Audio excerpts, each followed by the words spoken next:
Assalamualaikum warahmatullahi wabarakatuh. Selamat pagi teman. Apa kabar hari ini? Obsesi obrolan sehat sahur dini hari dari Gemasri FM bersama dengan Rumah Sakit Muhammadiyah Ponorogo siap kembali menyapa Anda. Dan masih ingat dengan perbincangan kita beberapa waktu lalu, aman dan nyaman puasa bagi penderita asam lambung. Dokternya masih juga ya, Dokter Lisma. Kita sudah ngobrolin banyak hal kemarin dan ini di kesempatan yang kedua ini kita akan coba memanfaatkan waktu sebaik-baiknya. Mumpung kita ngobrolin soal asam lambung ya. Dokter Lisma, Assalamualaikum, apa kabar? Waalaikumsalam Mbak Ii. Kabar baik ya? Alhamdulillah. Iya. Jadi semoga apa yang kita suguhkan ini bisa benar-benar mencerahkan dan membuat teman-teman bisa lebih paham lah bagaimana kondisi tubuhnya seperti itu ya. Oke. Agak dekat aja sama mic-nya dokter. Nah gitu. Baik, dokter, kita lanjutkan ya. Jadi kemarin kalau tidak salah itu yang bagian akhir-akhir makanan dan minuman dan sebagainya atas pola makan, pengaturan pola makan ya. Kalau misalnya pengen berpuasa seperti itu. Tapi sebenarnya aman nggak sih bagi penderita asam lambung untuk berpuasa? Monggo dokter. Ya, saya sampaikan kemarin tergantung dari kondisinya. Kalau misalnya dia asam lambung yang ringan, yang karena faktor stres, mungkin bisa dibedakan yang ringan itu kayak gimana, sedang kayak gimana, berat kayak gimana dokter? Kalau yang ringan itu biasanya karena tadi yang faktor psikogenik. Nah, itu ada yang kondisi yang ringan. Jadi kan karena faktor psikisnya ya, kelelahan pikiran. Tapi kalau yang berat itu yang sampai yang GERD, yang dadanya rasa panas, nah terus tidak terkontrol sama sekali, tidak diperiksakan, tidak minum obat. Nah itu yang berat, nah itu disarankan untuk tidak puasa dulu, tapi harus tetap konsultasi sama dokternya, yang diperiksakan itu gimana boleh atau enggak untuk puasa seperti itu. Kadang kan karena kan kalau terlalu masih belum terkontrol asam lambungnya dengan baik itu nanti takutnya malah semakin memperparah sakitnya itu. Tapi kalau misalnya kayak ringan yang cuman kan biasanya kan kayak telat makan sedikit, rasanya perih, habis itu makan enakan kayak gitu. Terus ketika perih, saya lagi banyak pikiran, terus perutnya perih, asam lambungnya naik ini. Oke, karena terus habis itu kalau sudah pikirannya sudah enggak terlalu stres, beban kerjanya sudah turun, itu kan jadi enggak kambuh lagi kan kayak gitu. Itu boleh diperbolehkan puasa. Karena apa? Karena puasa itu dia akan teratur pola makannya saat buka harus makan, saat sahur harus makan, seperti itu. Kadang kan orang yang telat makan ya, itu kan ngerasa perutnya kayak perih kembung, itu kan karena pola makannya tidak teratur. Nah, pada kesempatan puasa ini ya kita harus bisa belajar juga melatih dari pencernaan tubuh kita sendiri supaya diatur, supaya lebih enakan lagi. Makanya puasa kan ada istilah puasa itu malah lebih bagus ketika buat penderita mah, tapi harus tanda kutip ya, harus dikonsultasikan ke dokter terlebih dahulu apakah dia masuk sakit yang kategori yang mana tadi. Baik dok, bukannya justru malah ini dok, yang namanya pikiran itu justru paling berpengaruh ke fisik kita. Jadi kalau ada orang yang mikir aja terus stres itu kadang-kadang kan malah justru bikin sakit nih di perut. Iya, betul. Itu juga berpengaruh kan, tetapi kadang kan orang yang kayak mikir banget itu kan sampai lupa makan ya. Nah, itu harus diatasi, kita harus pintar-pintar bikin strategi ya, bikin trik. Kalau misalnya kan beban kerja kan memang tidak bisa menolak ya, mungkin karena ada beban kerja lah, itu kita harus tahu nih, kita jam ini harus makan, paling enggak itu ngemil lah, ada makanan yang masuk, jadi lambung itu nggak kosong terus gitu. Apalagi kan saat ini ya ketika sahur dan buka ya, pasti kan takut orang-orang, ini nanti takutnya perih nih di tengah jalan waktu puasa kayak gitu. Nah itu harus tadi sudah disampaikan bahwa ketika sahur itu harus makan makanan yang tidak berlemak, contohnya yang digoreng, yang santan-santanan. Nah itu harus dihindari karena kan ketika itu mengandung lemak ya. Nah lemak itu nanti masa tinggal di dalam lambung itu cukup lama. Nanti kalau misalnya itu menyebabkan mual, kan nggak enak, nggak nyaman ya ketika puasa seperti itu. Kalau bisa nanti pakai sayur-sayur yang kuahnya bening, misal sayur sop, soto yang tanpa santan itu juga bisa, mungkin masak pepes atau pesmol kayak gitu. Terus juga harus ini cukup buah, serat, protein dan juga karbo juga. Buahnya apa, kan ada beberapa buah yang takut nih ya makan buah yang nanti makan buah yang ini takut sakit. Padahal butuh vitamin ya Mbak ya. Contohnya salah satunya vitamin C. Vitamin C kan banyak di jeruk kan, orang awam bisa bilangnya kan. Jeruk kan ada yang asam. Nanti kalau ini gimana gitu kan. Tapi ada juga buah-buahan yang mengandung vitamin C yang banyak. Itu contohnya kayak bisa makan buah semangka, buah melon, pepaya. Di samping dia vitamin C-nya dia sudah ada, jangan buah yang berair ya Mbak ya. Berarti kan itu kenapa dengan buah berair? Karena kalau gini, kalau puasa kan kita harus butuh cairan yang cukup seperti itu. Kalau sebagai cadangan cairan, kalau misalnya full minum air putih yang banyak kan juga bosen ya. Nah, itu bisa dicukupi dengan salah satunya makan buah-buahan, makan sayur yang berkuah, itu kan juga termasuk cairan yang masuk. Nah, makanya itu penting juga makan makanan yang ada seratnya, ada vitaminnya, dan juga mencukupi cairannya. Selain minum air putih sekitar 2 liter per hari, seperti itu. Gitu kan, ada rentang waktu ya antara berbuka sama sahur supaya nanti puasanya kuat dalam seharian gitu. Jadi untuk mencukupi kebutuhan cairan biar kita juga tidak dehidrasi gitu. Baik. Lantas apa sih sebenarnya manfaat puasa bagi penderita asam lambung, dokter? Oke, karena tadi kan saya katakan kalau itu nanti makannya akan tertata, akan berpola. Memang pada 1 hari pertama, 3 hari pertama atau seminggu pertama itu akan nggak enak, berat ya? Iya, berat memang. Tapi tubuh itu pintar, dia akan menyesuaikan apa yang kita minta. Misalnya kita mikir nih, niatnya mau puasa, oke, niat puasa, berarti kan kita mikir mau puasa, dan tubuh itu memproses sendiri. Oke, ya. Lalu selain itu tadi makannya jadi lebih teratur, berarti kan otomatis kondisi kenaikan dari asam lambungnya kan juga semakin akan turun. Nah, selain itu juga badannya kerasa lebih enteng atau lebih sehat, kan makannya lebih terpola ya. Kalau misalnya tidak puasa kan mungkin apa aja masuk. Iya, gitu seperti ya. Itu. Terus juga betul. Tetapi kita harus lihat dulu nih Mbak, apa yang masuk, apa yang kita makan juga. Harus cukup tadi, yang porsi seimbang tadi, yang harus cukup karbo, protein, dan juga buah, dan juga sayurnya, sama cairannya atau minumnya itu.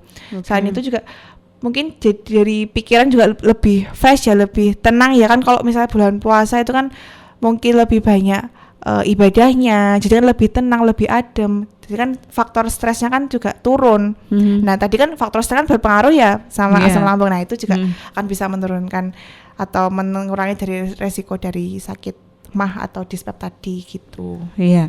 Kabarnya gini, kalau misalnya seseorang digunakan untuk puasa, ini mesin-mesin tubuh kita itu akan bisa beristirahat dulu seperti itu. Betul, benar ya Dok ya? Ya, karena kan betul sekali. Contohnya kayak lambung nih, kayak kan lambung kan istirahat ya dari sahur sampai berbuka kan sekitar 12 jam lebih dari sampai 14 jam ya. Gitu. Itu kan otomatis ada istirahatnya dulu. Jadi nggak terus-terusan bekerja, otomatis nanti ngefek juga ke ususnya, juga ke bagian pankreas yang dia mengeluarkan enzim-enzim, dari liver juga atau hati. Jadi kan ada waktu untuk istirahat, jadi nggak bekerja terus-terusan. Dan pastikan kalau orang puasa kan pasti akan milih makanan ya yang menurut dia baik. Ketika makanan yang baik, jadi makanannya lebih terjamin. Seperti itu. Kalau nggak puasa kan mungkin apa aja kan masuk ya Mbak ya. Gitu. Bisa jadi ya. Iya. Apa-apa pokoknya bleng gitu. Kalau puasa kan istilahnya diatur.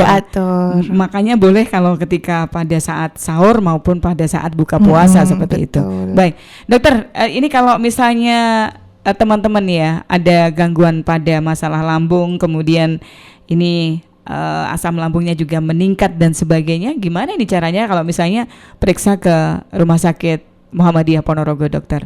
Oke, kalau misalnya serangannya yang kayak sakitnya perut banget, sakit banget itu, kan kalau misalnya pagi bisa ketemu periksa di poli juga bisa. Tapi kalau misalnya sakitnya banget nggak bisa ditahan sampai serangan yang malam tiba-tiba mendadak, misalkan orang-orang tuh serangannya tuh ketika pagi, ketika jam 1 pagi, jam 2 pagi, nah itu bisa langsung ke UGD-nya gitu. Oke.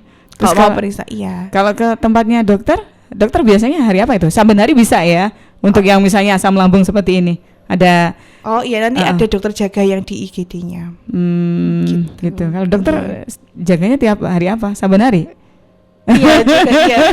Tergantung dari ini Mbak, jadwal jaganya. Oke, yang jelas itu ya. Iya. Monggo jadi bagi teman-teman kalau misalnya ini juga punya gangguan kesehatan, termasuk salah satunya adalah asam lambung. Penyakit yang bisa jadi ini umum banget ya. Iya, ini betul. dialami oleh siapapun. Banyakan ini saya nggak tahu kenapa. Ini pertanyaan nih.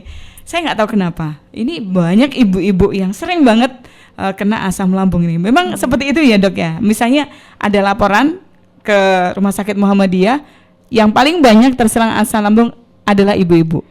Oke, kalau itu rata ya Mbak ya, maupun laki-laki perempuan. Ya siapa tahu. Ya saya mencari pembenaran. Maksudnya gini, karena terlalu banyaknya ya beban hidup. Beban hidup. Iya, apalagi ibu-ibu ya Mbak ya. Makanya bisa jadi yang paling terkena asam lambung itu adalah ibu-ibu. Bener nggak sih? Mungkin bisa ada analisa semacam itu dokter. Kalau dari itu sih, misalnya dari penelitian ya Mbak ya, kalau itu tidak signifikan sih Mbak ya, kayak misalnya kebanyakan perempuan lebih banyak daripada laki-laki.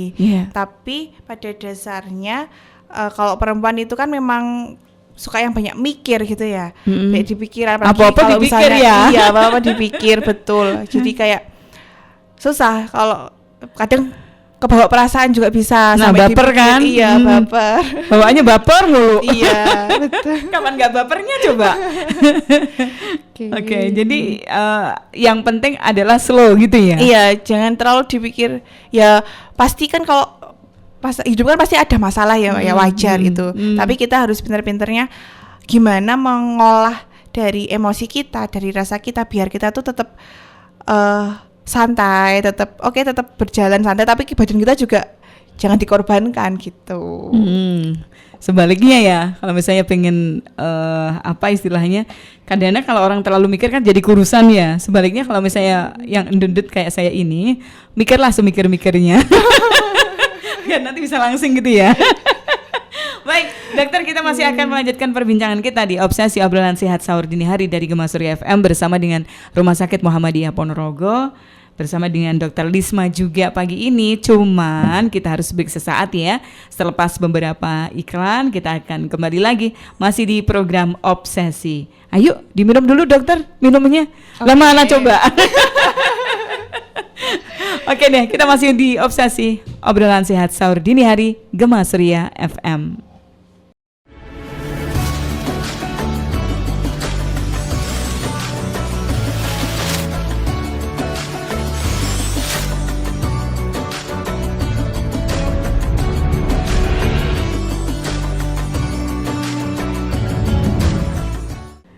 ...94,2 Gemasri FM, Obsesi masih terus membersamai Anda di pagi ini bersama Dr. Lisma yang juga tetap menyajikan topik aman dan nyaman puasa bagi penderita asam lambung. Gak kerasa ya kita ada di bagian akhir program ini. Dr. Lisma, gak ngantuk kan? Oh enggak, Mbak. Kita kan bangunnya udah dari jam 2 tadi. Iya. Tapi bohong. Biasanya kan mepet-mepet begitu biasanya kan ya, ngambil sunahnya kan. Jadi disunahkan untuk mengakhirkan waktu santap sahur seperti itu. Nah, dokter, kita lanjutkan ya perbincangan kita. Tadi sudah banyak hal yang kita sajikan di program Obsesi sebelumnya, dan sebenarnya dokter ya, bagaimana sih ini kita kembali ke pola makan. Jadi nggak benar kan kalau misalnya pokoknya setiap orang yang menderita asam lambung itu nggak boleh puasa, itu nggak benar kan berarti ya, harus disesuaikan bener. Walaupun memang harus disesuaikan dengan kondisi tubuh seseorang dan kondisi tubuh masing-masing seperti itu. Betul.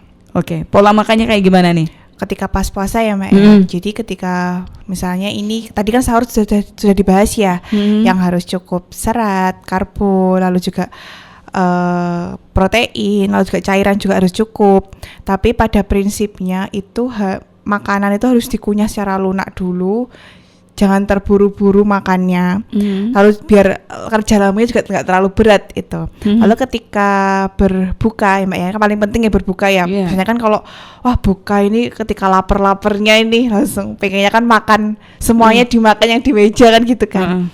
Nah kalau misalnya punya memang ada riwayat sakit lambung, ketika berbuka itu paling baik itu harus minum air putih hangat dulu. Oh, itu ya. Nggak boleh minum es, nggak boleh minum teh begitu. Dihindari dulu. Kalau teh itu kan ada kandungan kafeinnya ya.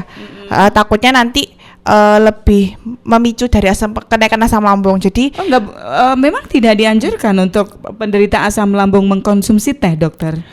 Karena ada kandungan kafeinnya itu yang bikin tinggi mana itu kopi sama ini lebih sama tinggi teh. Kopi sebenarnya, tapi kan untuk menghindari saja ketika misalnya sudah toleransi bisa minum teh ya enggak apa-apa kalau mau minum teh gitu. Kadang kan ada orang yang terlalu sensitif ya Mbak ya.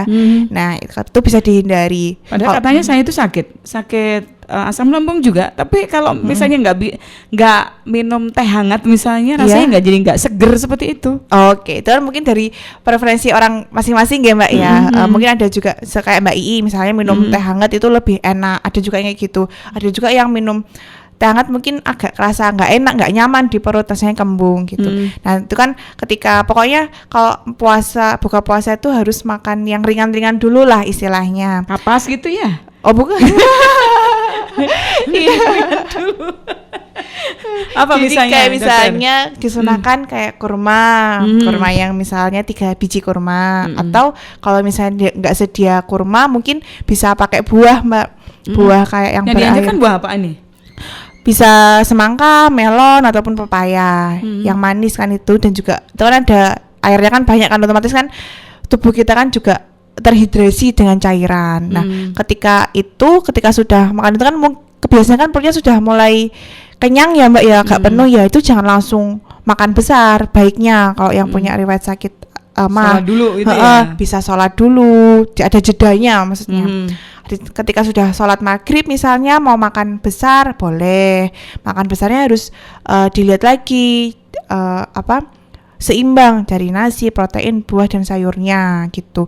Dihindari juga makanan-makanan yang gorengan dan berlemak. Boleh makan yang gorengan tapi jangan sampai 1 piring dihabiskan sendiri kan juga jangan ya.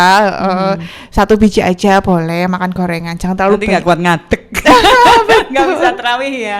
Iya, kalau terlalu kenyang nanti kan nggak enak. Kalau terawih kan nggak enak aja, misalnya sujud mau ruku itu kan kayak begah nggak nyaman. Nah iya, nanti batal sholat nanti keluar ya gorengannya, mendanya keluar coba gitu. Jadi kalau misalnya pengen amannya mungkin setelah sholat maghrib mungkin makan makanan sedikit dulu, misal porsi kecil, nanti dilanjutkan setelah taraweh kalau mau makan banyak gitu. Itu tipsnya kalau misalnya mengatur pola makan saat berbuka puasa ya? Iya betul. Nah dok, boleh nggak sih misalnya kan ini udah malam gitu ya, terus besok mau puasa, boleh nggak mentong di malam hari, itu efeknya kayak gimana ke penderita asam lambung? Oke, boleh kok misalnya lapar nih pada malam hari boleh makan, akan tetapi jarak makan sama tidur itu harus sekitar 2-3 jam. Jadi nunggu dulu. Iya, nanti takut kalau misalnya habis makan habis itu tidur, nanti takutnya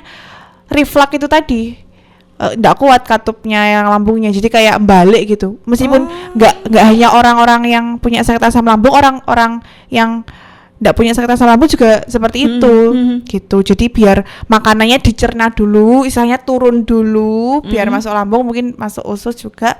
Jadi nggak langsung tidur. Nanti kalau bisa tidur, habis makan langsung tidur kan rasanya kayak nggak enak di perut ini, kayak munjuk gitu ya. Oh, jadi mungkin itu ya penyebabnya kenapa seseorang tiba-tiba kena serangan penyakit saat asam lambung, karena jarak dengan bomboknya ini terlalu dekat ya. Betul. Minimal 2 jam, 2-3 jam, minimal 2 jam. Termasuk juga mungkin pada pola biasa, tidak pada saat bulan puasa pun juga sama. Iya sama. Gitu. Jadi boleh mau makan misalnya jam 10 lapar atau jam 11 lapar, tapi nanti harus dikasih jarak. Itu kalau makan yang besar ya. Makan gitu. besar kayak nasi, makan nasi gitu ya. Pasti kan pengen kan makan nasi ya gitu. Oke. menurut dokter lebih bagusan mana misalnya? Kan ada ya seseorang yang ngerasa males gitu ya mau sahur, Iya. mau bangun gitu loh maksudnya. Terus sebelum tidur makan dulu. Jadi nanti waktu pada saat sahur ini tidak usah bangun, misalnya. Oke. Gimana, Dok? Baiknya memang ketika makan sahur itu mendekati jam Imsak ya? Iya, karena kan tubuh itu kan juga butuh tenaga ya Mbak ya. Takutnya nanti kalau misal jam 1 pagi atau jam 12 malam kita makan dulu, nanti biar jam 4 nggak bangun atau jam 3 nggak bangun, takutnya nanti lemes di siang harinya gitu. Jadi kurangnya air juga kurang, lebih cepat dehidrasi, lebih cepat lemes, nanti malah pusing, malah rasanya perutnya nggak enak seperti itu, mual rasanya gitu. Jadi dianjurkan memang tetap harus sahur gitu, tapi mendekati yang waktu imsak ya. Jangan terlalu jauh, nanti ini malah kurang cukup tenaganya gitu. Baik. Nah, Dok, kita pertajam lagi ini untuk jenis makanan dan minuman yang sebaiknya dikonsumsi dan sebaiknya dihindari untuk para penderita asam lambung di bulan puasa ini. Monggo dokter. Oke. Tadi sudah disampaikan ya, dihindari yang makan makanan yang bersantan. Bersantan. Gorengan juga dihindari. Ya boleh lah, satu potong kan juga pasti kan pengen yang digoreng ya. Terus kalau bisa makan makanannya itu yang kuahnya tuh jangan yang santan, berarti kan yang kuahnya bening. Mungkin kayak sayur sop, soto tanpa santan, kan bisa pepes ikan, itu juga bisa, atau enggak garang asam yang tanpa santan gitu. Itu yang dianjurkan. Lalu kalau misalnya pengen makan buah nih, buah itu hindari yang asam, intinya yang kecut itu jangan dimakan. Nah, yang bagus itu biasanya semangka, melon, kan buah yang banyak kandungan airnya ya, otomatis biar tubuhnya juga cukup cairannya. Bisa juga pepaya juga bisa, seperti itu. Kalau misalnya dihindari ya makan makanan yang sayur yang bergas ya, contohnya kayak ada ya? Ada. Maksudnya ketika misalnya mau kita makan mengeluarkan gas gitu? Enggak, sudah masuk di lambung, habis itu tadi produksi gasnya apa berlebih. Itu jenis-jenisnya itu kayak kol buah kembang kol itu, terus itu kubis, brokoli juga itu. Brokoli nggak boleh? Dia punya bisa mengeluarkan kandungan gas. Sebenarnya boleh dikonsumsi akan tapi tidak berlebihan. Seperti itu. Dan kalau misalnya memang untuk menjaga nih, itu lebih baik dihindari, pilih sayuran yang lainnya saja gitu. Kangkung dan sebagainya boleh? Boleh itu. Terus kalau buah itu dihindari makan durian sama nangka. Lah? Ini musimnya durian loh padahal. Oh iya, tapi lagi pengen-pengennya padahal ya. Ya, kenapa? Ada apa? Karena unsur ini bikin gasnya lebih banyak. Jadi kayak habis makan terasa perutnya agak begah, agak kembung. Nah, itu dihindari saat sahur makan itu, buah itu. Karena kan nanti ditakutkan kalau enggak kuat nanti malah kembung di tengah puasa, lalu juga nanti enggak enak rasanya, mulutnya pahit. Nah, itu kan jadi mengganggu aktivitas juga ketika aktivitas di siang hari. Nah, Dok, ini ada nggak jenis-jenis, boleh nggak sih misalnya kopi? Ini kan ada seseorang yang senengnya itu pokoknya dengan kopi rasanya udah seperti itu. Boleh nggak sih seseorang mengkonsumsi kopi untuk minuman ini? Oke, untuk khususnya yang penderita punya asam lambung itu dianjurkan untuk menghindari kopi, karena kan kopi kan punya kafeinnya cukup tinggi. Kalau misalnya pengen banget kopi, itu syaratnya harus makan dulu paling enggak. Jadi lambung itu tuh nggak langsung kemasukan kopi itu sendiri. Jadi dia ada makanan yang masuk. Saya pengen kopi ya, mungkin setengah gelas kan kayak jadi tombol pengen gitu loh Mbak. Iya, jadi hanya untuk tombol pengen, kasihan. Jadi biar nggak terlalu berefek nanti perutnya semakin sakit. Nah itu makan dulu, disiasatnya seperti itu. Jangan langsung wah ini buka langsung minum kopi. Itu tidak dianjurkan. Tidak dianjurkan, nanti malah tambah ini lagi, serangan lagi. Oke, baik. Nah Dok, ini kan memang dibolehkan ya untuk para penderita asam Iya. lambung berpuasa. Dalam kondisi seperti apa sih penderita asam lambung harus benar-benar membatalkan puasanya? Mungkin ada Oke. gejala-gejalanya Oke. begitu dokter. Jadi mungkin kalau lagi penyesuaian awal-awal ya Mbak ya, itu kan pasti kan banyak yang kerasa gejala-gejala yang kayak nyeri ulu hati, perutnya perih, mual, pusing gitu kan. Itu yang pertama itu kita istirahat dulu, coba istirahat sekitar 15-20 menit. Ya. Kalau misalnya dirasa mendingan, sudah nggak ada rasa itu lagi yang kayak perutnya begah, perih, itu bisa dilanjutkan puasa. Tapi kalau misalnya dengan istirahat itu kok nggak membaik, masih tetap sakit, nah dan nggak kuat, itu baiknya dibatalkan saja, gitu. Takutnya nanti ketika dilanjutkan puasa malah tambah parah lagi dan malah sampai drop juga bisa, kayak lebih lemes lagi takutnya nanti. Nah, ketika sudah dengan istirahat nggak kuat, kan dibatalkan puasanya. Nah itu dianjurkan untuk minum yang air hangat dulu. Dibatalkan lah intinya, dibatalkan sebelum minum obat kan. Paling kalau nyari obat kan ya lebih lama ya. Yang paling gampang itu kan air putih lah, paling nggak air putih yang nggak dingin lah paling nggak, atau nggak air putih biasa. Yang paling dianjurkan tuh yang air putih hangat diminum itu. Nanti misalnya ketika sudah agak mendingan atau belum mendingan baru dicoba minum obat gitu, atau enggak langsung mungkin bisa juga periksa juga boleh gitu. Jadi itu yang langkah pertama, bisa dibatalkan puasanya, minum air putih yang hangat. Lalu juga kalau mungkin jauh ya, kalau misalnya ke praktek dokter atau ke rumah sakit mungkin bisa beli obat di apotek, kan sudah dijual ya yang kayak obat mah itu sebagai pertolongan pertama saja kan, tapi nanti harus diperiksakan gitu. Karena kalau sampai nggak kuat banget puasa kan, itu kan ya kita harus waspada, harus diperiksakan, paling tidak konsultasi lah sama dokter gitu. Baik, oke.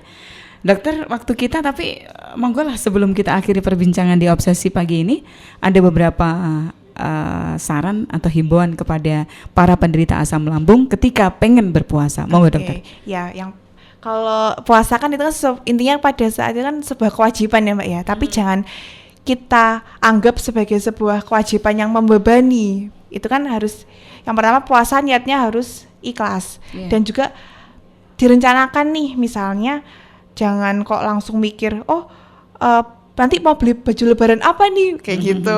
Jadi harus direncanakan, harus diatur, rencanakan nanti sahurnya pakai apa ya, nanti bukanya pakai apa ya, kayak gitu. Jadi setiap hari kan lebih ke seneng kan itu intinya. Dan jangan jadiin beban. Kalau misalnya jadiin beban nanti malah tambah mikir, tambah stres, nanti takutnya ya ngefek ke asam lambung itu juga. Seperti itu. Terus juga tadi makanan yang dihindari, kayak misalnya makanan yang bergas, yang mengandung gas tinggi, dan juga makannya harus dikunyah secara lembut, jangan langsung main telan aja gitu. Lalu juga tips-tips yang tadi yang ketika buka dan sahur juga harus diperhatikan, makannya sedikit tapi sering gitu. Baik. Dokter matur suwun sudah rawuh ke program Obsesi. Insya Allah kapan lagi kita akan bahas tema yang lain ya. Bersediakah? Iya, siap Mbak. Nanti tinggal atur waktunya aja. Nggih, matur suwun sudah bersama dengan kita Dokter Lisma. Nggih, selamat berpuasa juga ya buat teman-teman semuanya. Insya Allah kita nanti akan lanjutkan ke tema yang lain di lain kesempatan ya. Terima kasih dan Assalamualaikum warahmatullahi wabarakatuh.